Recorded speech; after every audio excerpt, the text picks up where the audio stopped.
Respectfully, it's just 43 pounds that were found last year. That's less than a carry-on suitcase. Is that a lot of fentanyl compared to, say, Mexico? Yeah, I mean, come on, guys. 43 pounds of fentanyl? Stop being a bitch. Anyone can handle that.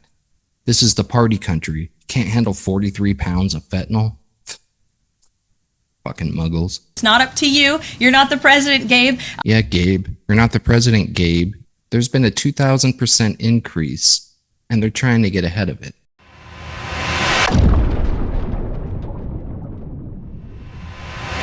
And the president just posted on social media that he had spoken with Prime Minister Trudeau. He says he's not satisfied with what the Prime Minister has said when it comes to fentanyl, but less than 1%, as you know, less than 1% of the fentanyl seized last year was in the northern border. What else does Canada need to do?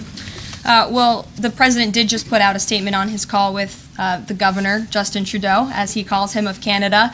And he said that he was not pleased, as you said. He said it's not good enough. He told Prime Minister Justin Trudeau that directly. The call ended in a somewhat friendly manner, as the president said, but he's not going to stop standing up for the American people. And to answer your question directly when it comes to fentanyl, for the last 4 years, unfortunately, our neighbors to the north and the south, Canada and Mexico respectively, have allowed America to be a dumping ground, not just for illegal aliens, but for illegal, poisonous, deadly fentanyl, which is now the #1 killer of young people in this country aged 18 to 34.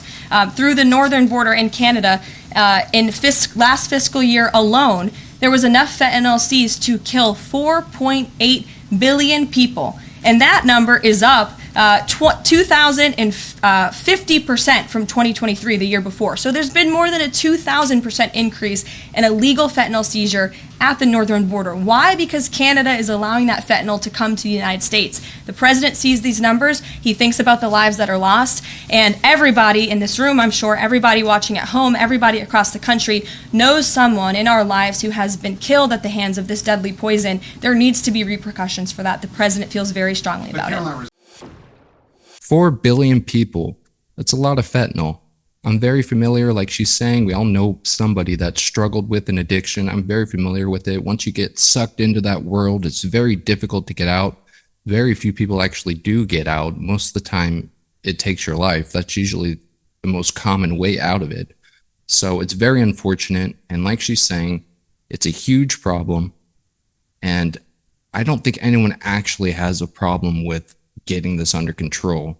It kind of sounds like he's trying to stick up for Canada. I'm not really sure what his argument is exactly, but if drugs are coming from Canada or through their border, or if there's labs set up, then it needs to be stopped sooner than later so they don't become the next Mexico. Mexico is obviously the main source of all drugs that come in, but if Canada is starting to get worse, or if there's more drugs starting to come through that border, then it needs to be stopped. So I'm not sure what his argument really is here.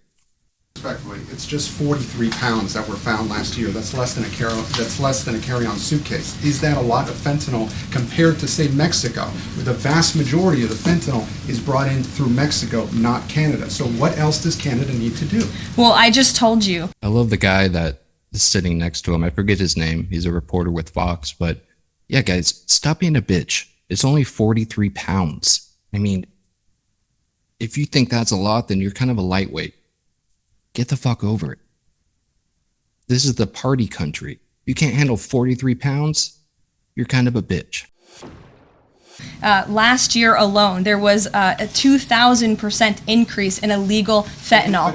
You're asking me for what the president's justification is for these tariffs. It's not up to you. You're not the president, Gabe. And frankly, I think it's a little bit disrespectful to the families in this country who have lost loved ones at the hands of this deadly poison. If you talk to them, and this president has, they are grateful that they finally have a president who is standing up to both Canada and Mexico, and most importantly, to China as well. The president added an additional 10% tariff on China because this deadly poison is being produced in that country. It's being distributed through our neighbors, and there needs to be consequences. Yeah, Gabe. You're not the president, Gabe.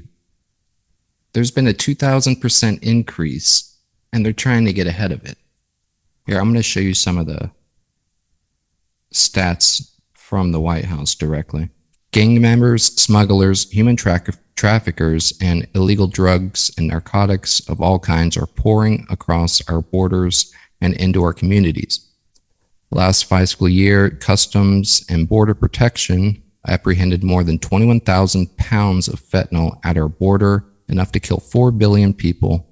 Since 2023, the Drug Enforcement Administration, DEA, has seized more than 25,000 kilograms of fentanyl pills and more than 7,000 kilos of fentanyl powder at the southern border, and more than 659 kilos of fentanyl pills and more than 650 kilograms of fentanyl powder at the northern border. So there's still a shitload of drugs coming from both ends. So there's a lot of issues on both the north and southern border. There's a lot of drugs coming in on both ends. Yes, the majority is coming from Mexico, but once you start getting into the hundreds of kilos, it really doesn't matter at that point because it's going to do a lot of damage no matter what.